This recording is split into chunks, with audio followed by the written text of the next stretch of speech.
OFW Assistance Advocates Leader, chairman po ng OFW Assistance Advocates Leader. Napakatagal ko na po pinaglalaban tong balikbayan boxes scam. Kasi I have 15 chat box na ang bawat isa nasa 100 mahigit. Pero until now, hindi pa rin nabibigyan ng solusyon yung ating balikbayan boxes. So kung saan na ako lumapit, media, nilapit na sa media. Mayroon pang iba na lumapit na kay Rafi Tulfo, nagbigay ng referral dalhin sa Bureau of Customs, wala pong nangyayari. So ang ginawa ko, total nung umuwi ako rito, sa akin ko na lumapit, pinush ko ng pinush until now. Nakikipaglaban ako rito sa Senado, na ilapit ko na kay sa ating mga senador. Pero nung nag-request tayo ng letter na magkaroon ng resolution, kasi gusto ko magkaroon ng investigasyon. So, until now, wala pa rin investigasyon. Ang nangyari, naglabas ng resolution si Senator Lito Lapid. Nagulat na lang ako, walang nangyayaring investigasyon. Yung pala, binitiwan na ni Senator Lito Lapid, pinasa na niya sa committee ni Rafi Tulfo. Makita-kita ko nung mga nakapost sa TikTok, kaalyado pala ng BBM si Lito Lapid. Pero sir, may tanong ako. Noong panahon yung previous sa ano yan? Takot sila eh. Takot sila. Alam mo, ito rin, gusto kong sabihin din ha. Sa 13 years ko sa OFW, nung naupo lang din si Tatay Duterte, doon ko lang na lasap na mahal kami ng bayang Pilipinas. Mahal na mahal kami ng presidente namin. Kasi sa akin nung na-experience mo na sa pagkabansa. Pero hindi ko naranasan na ganito. Pag pinadala mo yung OFW box mo, legal naman yung pag-send mo, no? Tapos ititinggan nila sa dapat didimanda sila. Dapat sana. Kaya nga gusto ko magkaroon ng investigasyon, kasi dyan sa investigasyon sa Senado, magkakaroon tayo ng oath. So kailangan nakataas yung mga kamay natin, bawal tayo magsinungaling. So hindi sila makakapagsinungaling kung nasaan na yung mga bagay. Kasi may hawak po ako, yung mga bagahe po ng mga OFW is naibenta na. Ano na po nangyari ngayon? Wala na. Kaya nandito po ako ngayon, kasi tumawag ako ng Huwebes, pinapabalik nila ako sa legislative ni Rafi Tulfo at sa legislative ni Lito Lapid para alamin ko kung kailan magkakaroon ng hearing. Yun lang po, kaya nandito po ako ngayon. So, yun lang po muna sasabihin ko. At panawagan ko kay sa ating mahal na Pangulong Duterte, sana po panahon na rin ang pagkakaisa natin at mabalik po kayo sa pwesto para sa aming mga OFW. Dahil nung naupo kayo, doon po namin nalasap na mahal niyo po kaming mga OFW. Ngayon po, wala. Doon yung nararamdaman sir yung pagka kung gaano ka makamasa si Pangulong.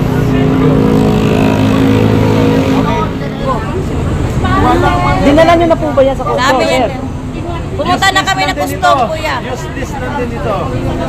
Sinasabi ko na sa inyo, useless lang yung referral na. Kung hindi kayo viral, hindi kayo papansinin yan. Kinakailangan muna mag-viral ang issue. Hindi nyo ba napapansin? Kinakailangan viral muna ang issue bago kayo papansinin. Hindi, kasi pangalawa na namin doon. Nung may base pumunta kami. Pumunta kami ng custom. Ganun pa rin. Pasa kami sa may gears ng custom. Sa may pier kami. Pinasa sa may gears. Tapos, pagdating namin, pinasa na naman kasi kami sa may sikat para natin. Saan yung bagsakan na cargo. Ngayon, nagpasa kami nito mga papel namin lahat. Pinatrace namin. Trace nila yung isa kanya, na-trace, doon, Kaso hindi nila ma-release yung mga maps namin. Kasi kung hindi daw nagbabayad yung ng embassy na daw, ng Kuwait, hindi nila i-release. Kasi mahigit 1 million na daw hindi nila nababayaran. Kaya kapan ko lahat ng box namin hindi nila mapalabas. Grabe, ang dami nyo na palang Na to, halos isang taon na mahigit yung iba. Ma'am, may itatanong ako. Yes, Pag galing sa Kuwait ba, pag pinadala yun sa cargo carrier, hindi ba fully paid na yan? May insurance na yan? Oo, lahat. Wala silang karapatan harapin. Dapat i-release nila yan dahil yan ay magmula sa Kuwait. Bayad na lahat yan. Bayad nga, kuya, lumapit na sila ng Rapitol po. Walang mangyayari dyan. Wala yan, hindi na Hindi ka viral. Ang cargo courier doon, Sa dami bigayin nyo, nyo. Hindi ka na viral, hindi kayo Ito papasin yan. alam niyo yan, Bigayin nyo. OFW. Yung Ang cargo dami galing sa Kuwait. ito nilapit ninyo sa istasyon niya. Pang ano na lang. Hindi napapansin yan. Kailangan ma-rate muna kayo, mag-viral muna kayo, bago kayo papansin ng tao. Tama po kayo, sir. Mag-viral na kayo.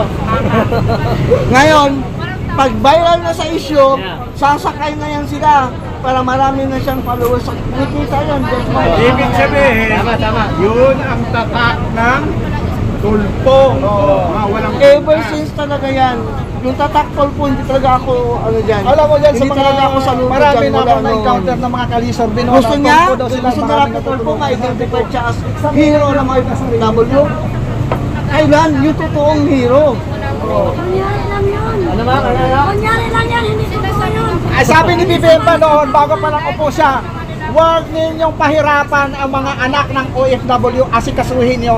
Nasaan na ngayon? BBM! Wala nga yung bigas eh. Wala ngayong bigas. OFW pa kaya? Oo. Oh, di ba? Yung pangako ni Rapitol po na sa OFW. Wala rin kwenta. Kaya mga kababayan natin sa 2025, tandaan nyo yung kandidato ng administrasyon, huwag nyo iboto. Yan lang. Oo, wala. Down nyo na lahat kahit ang pangako nila. Lahat ng mga OFW sa buong mundo, huwag nyo iboto ang kandidato ng administrasyon. I-zero ninyo. Yan. Mani pag yung bumabalik, Zero ninyo, huwag kayong iboto. Oo, naka-BBM na ngayon. Oh. Sino mo? Si Manny Pacquiao. Manny Pacquiao, Di wala ba, namang alam. di ba nung eleksyon, panay banat yun, sabi niya nga, o dapat makipag-debate ako dyan one-on-one. Kaya nga nakakapagod. Grabe ang politika talaga, no? Politika namin talaga. Kasi titingnan natin, ako po ay natatawa kay Ako na iinis bilang sa OFW. taga-dictate. Sasabihin niya pa agad na, hinahinay lang po. Ibig sabihin hinahinay lang. Kasi hindi ko maintindihan. Hindi ko maintindihan yung sinasabi mo. Wala na nga po, hindi na pinapagawa. Tama. Ano ba? Yes, yes, mami. Ano ba? Si Robin budget din sa amin. Patay mo po yan si Jingo Estrada.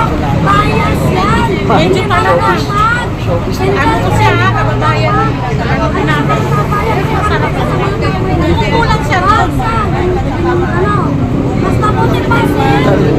Kasi sila Kausap ka ba sa akin? matalinong tao. Kasi may issue. Pero si Jingo, Hindi ako nakain. palibasag na kulong, pagkakap niya kulungan. May pasabi ka. Hindi, may tago ako. Pero hindi ako sanay magsalita. Kasi hindi ako lumaki na Ayun, sir. Ayun, mami, sige po. Sa Kamindano. Wag na ibuto ang pangalan. Davao. Ni Jingo Estrada. Tapos Davao, Manila. Ang ano namin sa bahay, Tagalog ano lang. Pag kunwari mamigay lang ano si, ako na lang sa akin yung pagkain. Kasi kawawa naman yung mga DDS talaga na nagsusunod. Sa amin, ang kinabang yung mga ano. May message mo ako. Tapos ay sundin nila ang mga Wag na namin yan.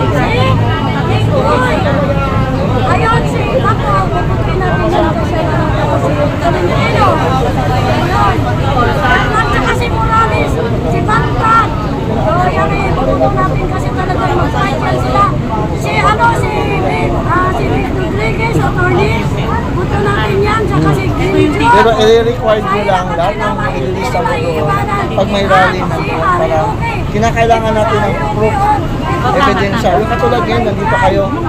Picture kayo, send nyo sa akin kasi yung hindi mapasok ko. Kaya ako kukuha ng mga tao. Ako lang kasi yung lumanap. Thank you, mami. Thank you po. So ang gagawin nyo po, bawat pagtitipo na katulad dito, paano talaga? Sasama sila yung araw-araw. Nagdala kami mga OFW dati, no? Na talagang huwag daw pag-ibig. Busy. Once may type stick ka dyan, meron makita. Ginamit ko pa sa isa. Text mo na lang. Ka-charging siya. Tropang